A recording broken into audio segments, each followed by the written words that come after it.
Maintenant que les qualifications sont terminées, revoyons qui sont les 3 premiers du jour. Bottas, Leclerc et Lewis Hamilton. Les qualifications s'achèvent et il ne nous reste plus qu'à attendre la course. Rendez-vous demain.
Nous voici de retour sur les rives du fleuve Saint-Laurent à Montréal. En 1978, une variante de cette piste accueillit pour la première fois le Grand Prix, remporté cette année-là par le grand Gilles Villeneuve. Le circuit fut ensuite rebaptisé en son honneur, ayant été le premier Canadien à s'imposer dans son pays. Sur piste humide, le pilotage s'avère exigeant et il reste malgré tout essentiel de soigner sa vitesse de pointe sur la longue ligne droite de ce circuit de 4 km 3 et qui propose 14 virages. Sur piste sèche, la vitesse moyenne se situe autour des 210 km/h, mais dans les conditions actuelles, il y a peu de chances que l'on atteigne cette vitesse. Je ne voudrais pas être à la place des pilotes aujourd'hui avec un ciel aussi menaçant. Le déluge est proche. Bonjour Nicolas Martin, ravi de vous avoir avec nous. Alors qu'en pensez-vous? J'ai connu plus sec. En tant que pilote, il y a 3 choses à surveiller dans ces conditions. Les flaques, la température des pneus et la visibilité. Juger la distance des autres voitures est très difficile quand vous roulez dans les nuages d'eau projetés par les pneus pluie Pirelli. À quelques minutes du départ de la course, voici l'ordre de la grille. Valtteri Bottas part en pole position et Charles Leclerc s'élance de la 2e place. En ce qui concerne le reste de la grille, Hamilton, Norris, Daniel Ricciardo et Verstappen, Pérez, le prodige, Fernando Alonso et Sébastien Vettel, Gasly, Stroll, Esteban Ocon et Russell, Tsunoda, Mick Schumacher, Nicolas Latifi et Antonio Giovinazzi, Mazepin et Callum Ilott. Il est presque l'heure du départ, dirigeons-nous vers la piste pour ce nouveau Grand Prix.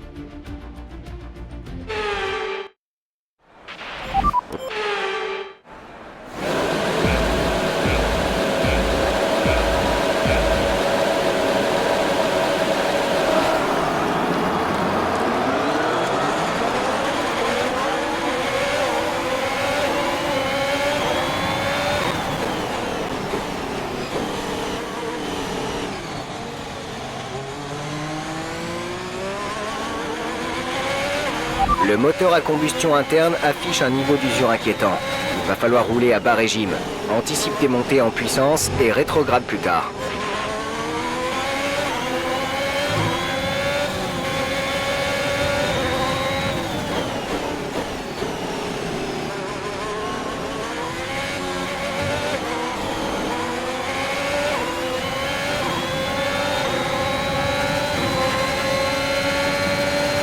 Le niveau d'usure du système MGUH devient préoccupant. Si le moteur surchauffe, le problème va empirer, alors il faut mieux rouler à bas régime.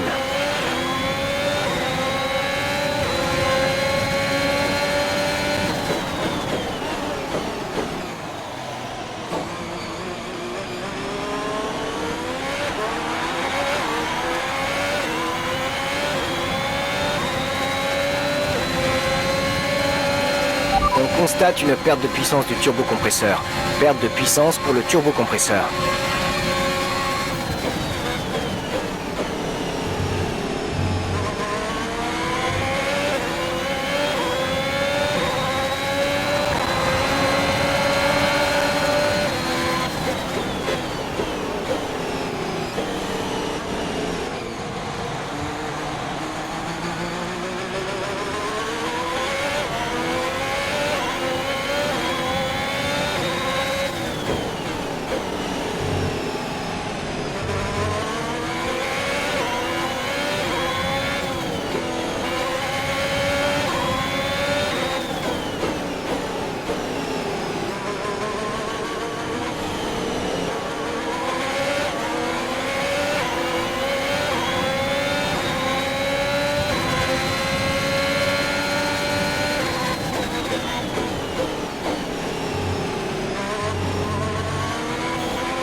DRS autorisé dans ce tour. On peut l'utiliser si on est à moins d'une seconde du pilote de devant dans la zone de DRS uniquement.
Bon boulot, tu viens d'inscrire le meilleur tour en course.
Dernier tour en course, c'est ton dernier tour.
Incroyable, tout simplement génial, super boulot.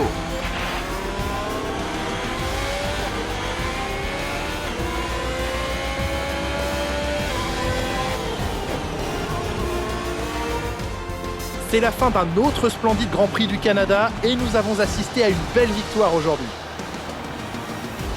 Alors Nicolas, qu'est-ce qui a fait la différence aujourd'hui selon vous ? Ce qui est sûr, mon cher Julien, c'est que les amateurs de vitesse et de dépassement ont été servis.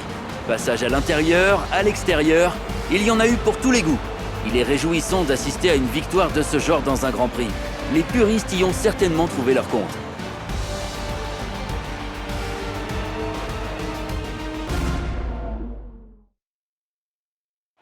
En regardant le podium, impossible de manquer cette combinaison rouge reconnaissable entre toutes. Une victoire de classe mondiale aujourd'hui pour une équipe mythique. Ferrari est de retour.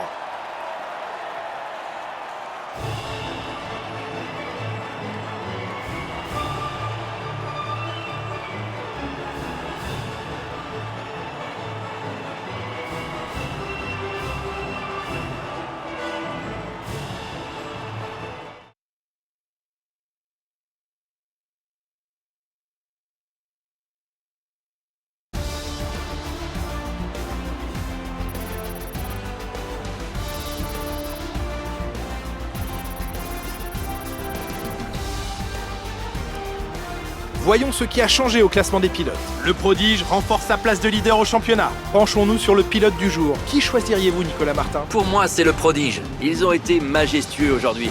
Rien à redire sur leur performance. Le moment est venu de jeter un œil au classement des constructeurs. Ferrari s'empare de la tête du classement. Après une course comme celle-ci, comment deviner qui va remporter le championnat? Alors soyez au rendez-vous pour suivre le prochain Grand Prix à nos côtés.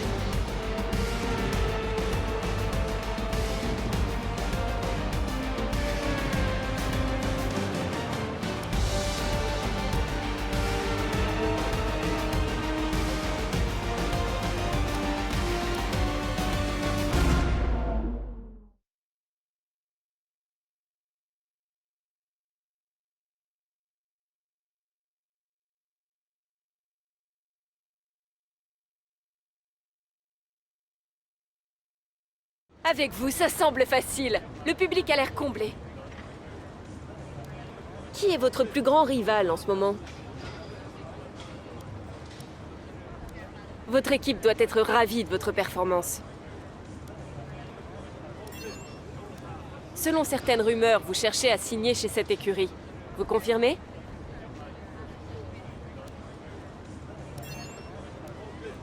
Merci pour votre temps.